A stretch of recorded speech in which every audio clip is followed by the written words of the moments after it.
Olá, turma. Chegamos na nossa 11ª semana de aula e essa semana será um pouco diferente, né? A gente vai falar um pouco sobre o folclore brasileiro, né? De acordo com a nossa disciplina de História. E eu pretendo na aula de hoje a gente fazer uma explanação do que é o folclore brasileiro, como surgiu o folclore, o que é que ele traz de somatório à nossa cultura, de valorização da nossa cultura, a expressão que vivenciamos no nosso dia a dia, que faz parte do folclore. Vamos lá? E eu começo nossa aula aqui com essa imagem do Brasil, né? Por que eu trago essa imagem? Eu queria que vocês observassem primeiro o mapa central, né? O mapa do Brasil, e como o nosso país é imenso, né? Eu trago para a gente ter essa ideia, e como essas imagens, desses desenhos, mostram a nossa diversidade, né?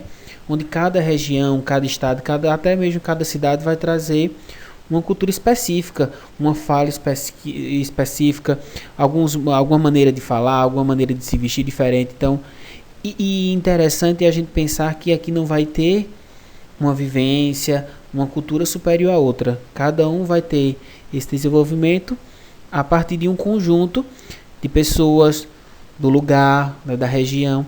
E eu trago algumas imagens aqui que constrói o nosso folclore, que constrói a nossa cidade. É interessante a gente pensar que o folclore, na verdade, é a construção da nossa identidade, né? E como foi que construiu essa identidade e o que seria o folclore?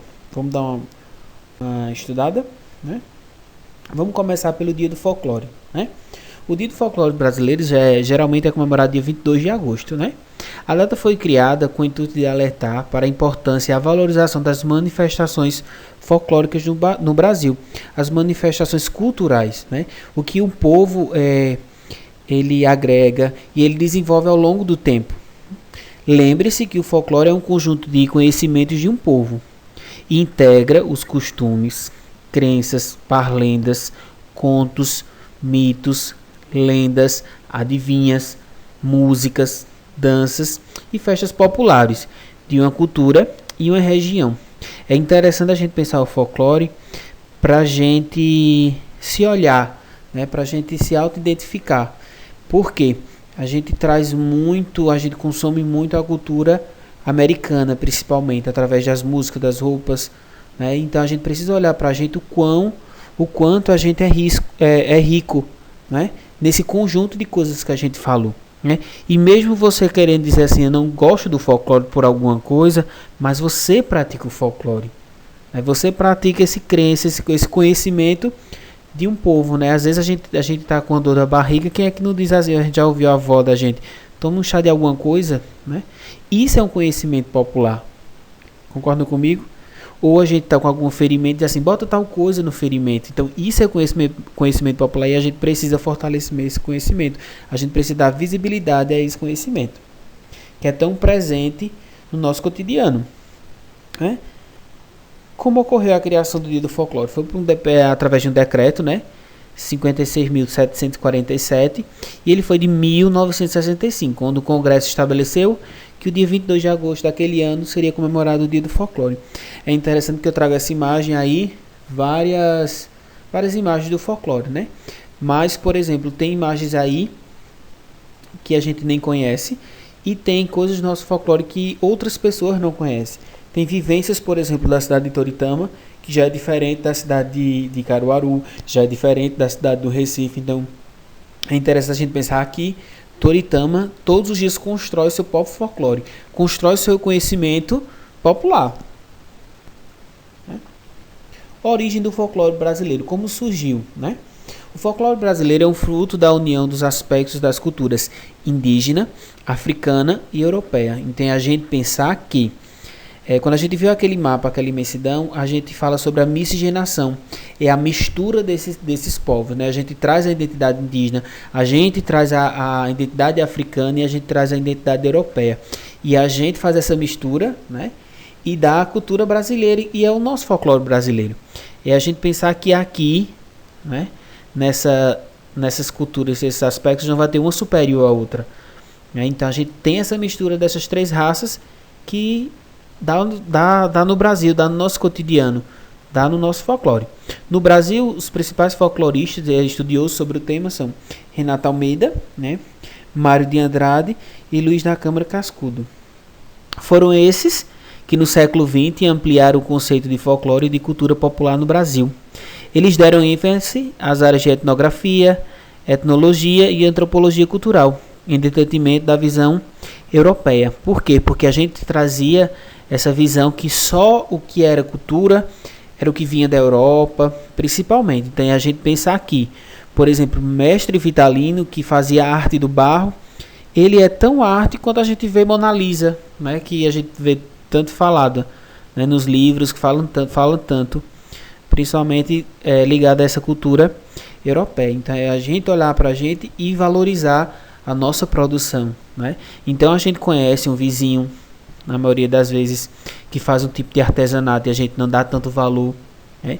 E o trabalho artesanal, ele é um trabalho bem mais complicado, que ele gasta bem mais tempo e a gente às vezes não valoriza, né? Eu lembro quando criança a gente tinha muito carrinho de lata, acho que hoje a gente nem vê mais na feira, mas imagina o trabalho que dá fazer um carro de lata, né? Então isso é um artista da nossa terra e a gente às vezes esquece, a gente não valoriza, né? A gente tem uma vizinha que conta histórias antigas de Toritama, por exemplo, né? De Toritama antigamente acontecia isso, acontecia aquilo, ela está reproduzindo a cultura desse lugar, né? E às vezes a gente, quando é novo, né, principalmente vocês que estão me ouvindo, não valoriza isso, né? Então eu chamo até para a gente procurar um idoso, procurar um avô, procurar uma avó, procurar um tio pai, né, ou a mãe, e perguntar como era Toritama antigamente. O que era que acontecia de interessante? Como era que vocês viviam, né? Então isso é um questionamento que eu posso fazer para vocês. Aí o folclore brasileiro é um conjunto de expressões culturais populares que englobam aspectos da identidade nacional. Então, através do folclore é que a gente constrói nossa identidade, a gente constrói a nossa imagem enquanto nação. Era feito o exemplo que eu estava dando agora. Qual é a identidade de ser toritamense? Está ligado à cultura popular, está ligado às expressões dessa cultura no nosso cotidiano. São exemplos, né? Mitos, lendas, brincadeiras, danças, festas, comidas típicas e demais costumes transmitidos de geração para geração. O folclore brasileiro é bem diversificado e conta com atributos das culturas portuguesas, africana e indígena, como eu já falei. E a gente pensar aqui, por exemplo, há uns 2 meses atrás a gente estava comemorando, né, o São João, que tem uma ligação muito com a Igreja Católica. Mas é a gente pensar aqui, nessa época a gente está muito ligado a comidas típicas, né? A comida de milho, por exemplo. Então, às vezes você não é daquela religião, você não participa de alguns ritos religiosos, mas às vezes você come aquela comida típica, quer dizer, você faz parte daquela cultura e ela está muito arraigada, ela soma muito com a gente, né? Eu não participo disso, mas de alguma maneira ela faz parte do meu cotidiano. Concordam comigo? Apesar da riqueza, o folclore só começa a figura narrativa oficial apenas no século XIX, né? Com Mário de Andrade e a criação do Serviço do Patrimônio Histórico e Artístico Nacional. O folclore ganha um aspecto mais acadêmico, então é a gente pensar que hoje tem muita gente pesquisando sobre isso, né? Como, por exemplo, Estou me guardando para quando o carnaval chegar, não é isso? Que foi um documentário bem famoso, onde todo mundo viu, por exemplo, como é o cotidiano de Toritama. Aquilo é que representa a nossa cultura, por exemplo, né? A questão do trabalho, a questão de como se vestir, a maneira de falar, né? de se comunicar. E é bem individual, né? Bem a identidade da nossa cidade de Toritama. Aí eu trago algumas imagens de algumas lendas que a gente conhece muito, não vou nem falar. A gente tem o Saci, a gente tem a Yara, né? A gente tem a Mula Sem Cabeça, a gente tem o Lobisomem. Até alguns professores também já falaram sobre isso. E a minha proposta foi a gente fazer um resumo do que seria para todas as turmas contemplarem esse conteúdo. E eu trago aqui as brincadeiras folclóricas e populares do Brasil. Aí eu trago o menino soltando pipa, né?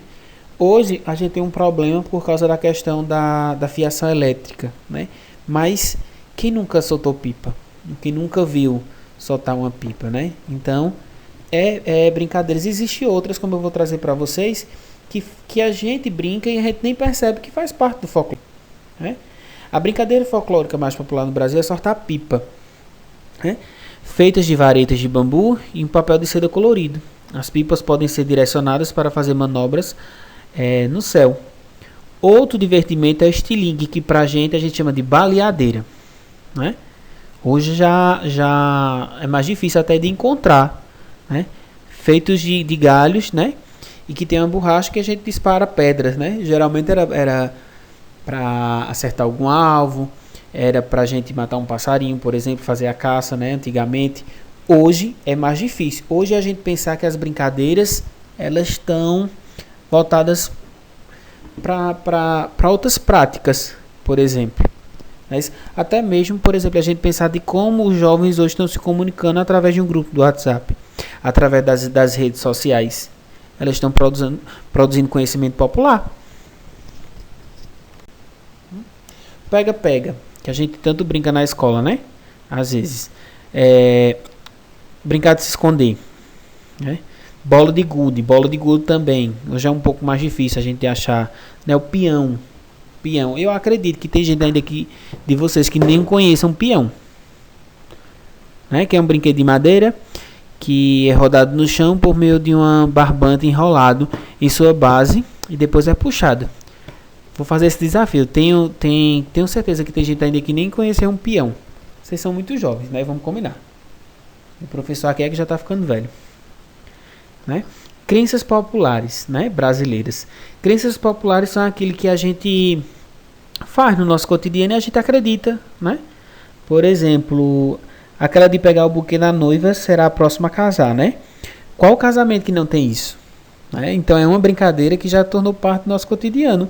Todo casamento que a gente vai, eu não vou ler todas, tem o jogado do buquê, né? Então tá ligado muito à sorte, né? Então, quebrar espelho dá 7 anos de azar. Quem nunca ouviu essa? Né? Até hoje a gente tem medo de quebrar um espelho, porque a gente vai ficar com 7 anos de azar. Quem é doido de quebrar? Né? A gente tem, deixa eu ver um aqui, a gente tem a da sexta-feira 13, né? Que é coisas estranhas, acontece e tal. Passar por debaixo de uma escada, né? Ver um gato preto, quer dizer, eu gosto muito de gato preto. Eu sempre tive gato preto, por exemplo. Então são superstições, são coisas que a gente vê no nosso cotidiano. Às vezes a gente está passando numa calçada e a gente vê a escada, né? Às vezes a gente não acredita, mas é melhor evitar. Concorda comigo?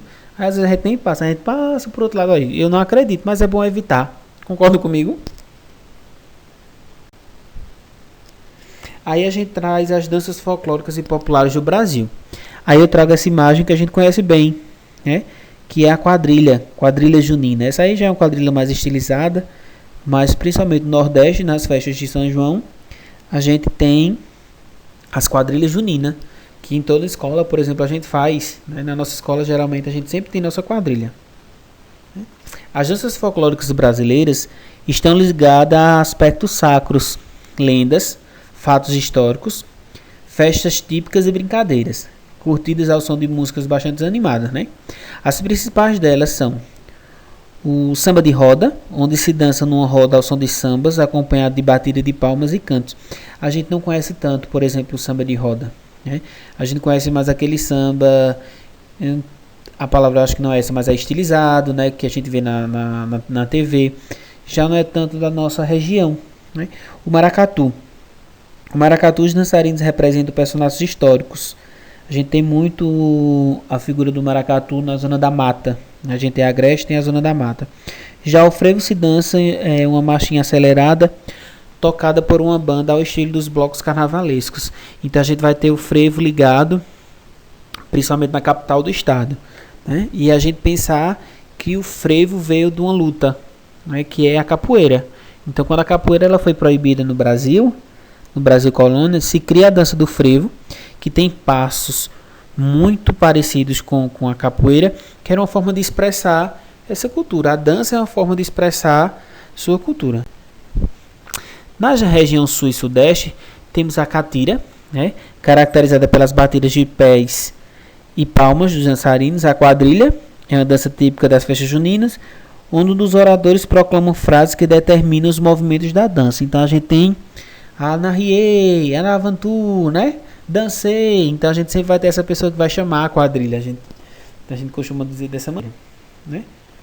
Músicas folclóricas e populares do Brasil.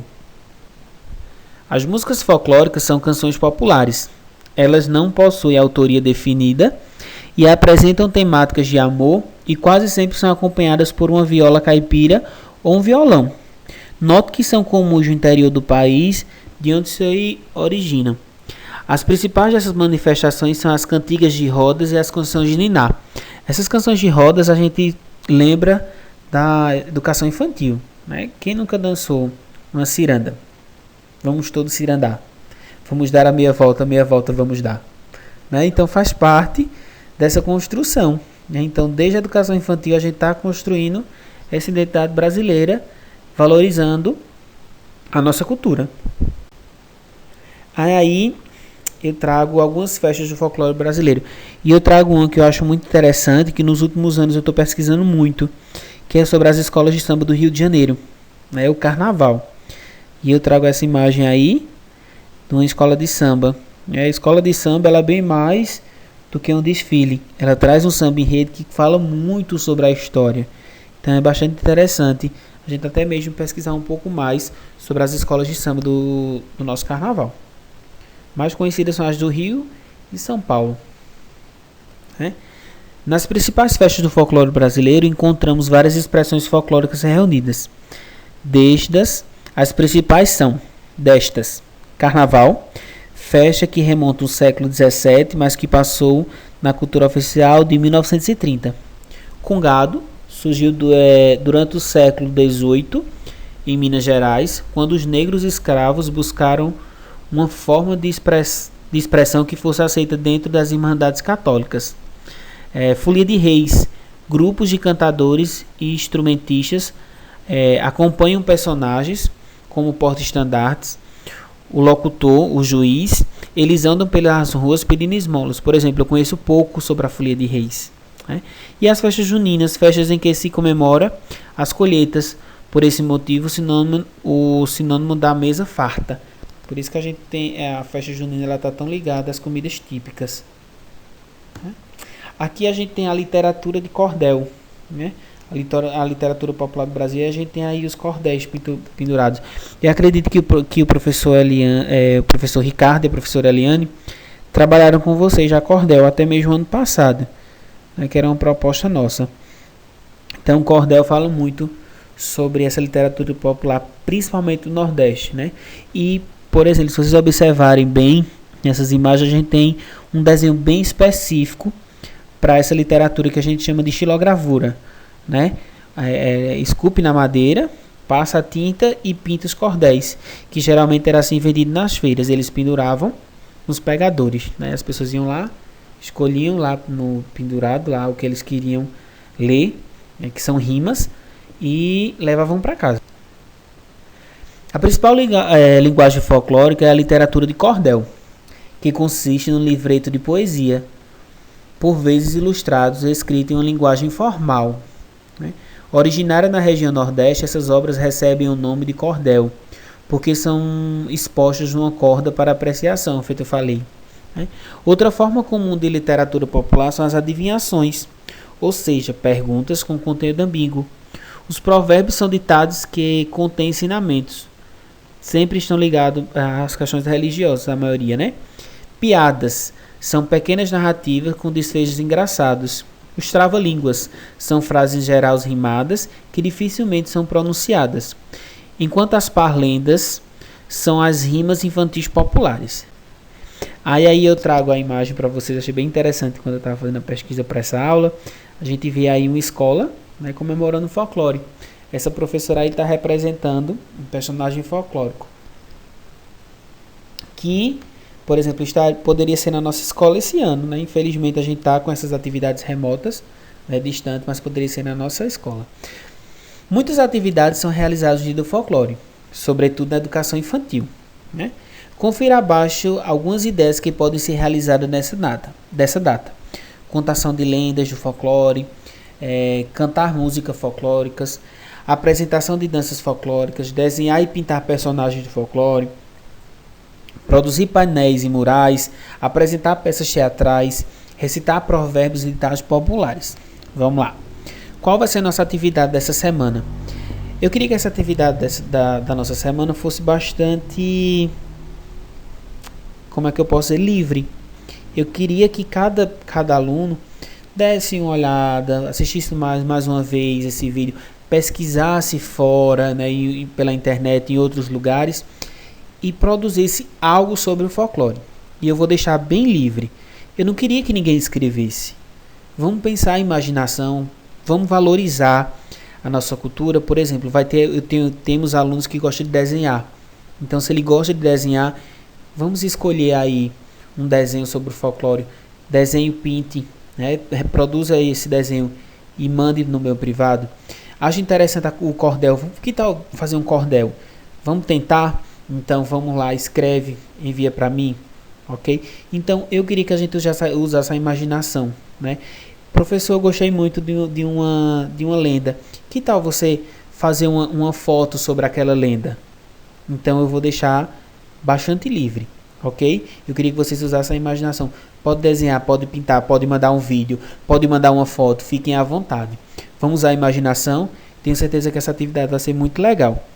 Lembrando, sempre estou no privado, então manda os questionamentos, as perguntas, ok? Sempre colocando o nome e o nome da turma para ficar mais fácil.